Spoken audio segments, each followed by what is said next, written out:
Okay, folks, World Cup cocktail time with Tim continues, and today we are with Japan. Yes, the Samurai Blue. Now, for most of World Cup history, in fact, all of last century, Japan was really not in the conversation. They didn't qualify, but that all changed in 1998 in France when they qualified for the very first time in their history, and then they've qualified every World Cup since. In fact, they've become a dominant powerhouse in the Asian region. So cheers to Japan on that. And why not? Because when you look at their players, they now litter the European leagues, the top leagues in Spain and in Portugal and France and elsewhere in the UK. And they are off to a dream start in Qatar.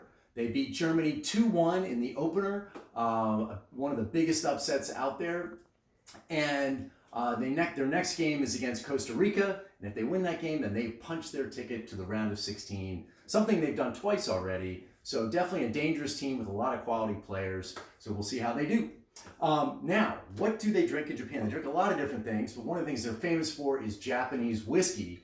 And the story goes a young budding Japanese chemist went to Scotland in the late teens, early 20s, 1920s, and came back learning how to make whiskey. I guess it's still chemistry when it comes down to it. So he founded Suntory and another whiskey company, and this is the Toki. It's got a little peat to it, but it's a nice little whiskey if you ever want to sip it. Now they generally just have it in a highball with maybe some soda with it. That's the general way. We're going to make a cocktail because it's World Cup cocktails. That's what I'm doing. So we're going to start off with 1 3/4 ounce of the Suntory whiskey. And I realize that I have forgotten ice, but stay there.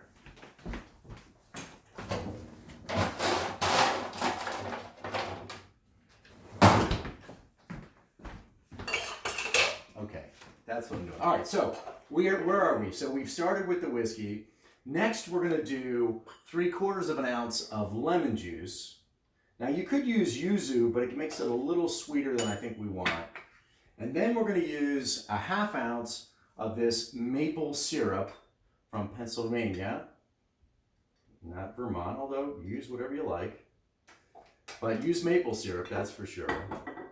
Then what we're going to do is something called a dry shake, but a reverse dry shake. So I put ice in here. I've got my 3 main ingredients. I'm going to shake this up.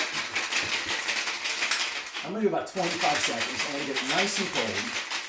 And the reason why it's called a reverse dry is because I'm starting with the wet. And then I'm going to fish out all of this ice. Actually, I'm not. I'm going to pour it out. And I'm going to pour the ice out. Now I'm going to do the dry part. And what I'm going to do to make it dry is why I'm making it dry is because I'm adding 1/2 ounce of egg white. And apparently this is the best way to get it frothy and foamy and still have it cold and not have it so watered down. And it's still cold enough because this is quite cold. The liquid's cold, the shaker's cold. You're only doing about 15 seconds. And again, I have left my chilled glass. Hold on a second.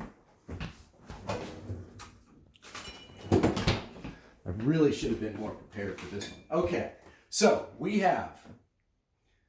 pour this in, we take it, and here we have a Japanese maple cocktail for Japan, Kenpai. Cheers to you. That's very nice.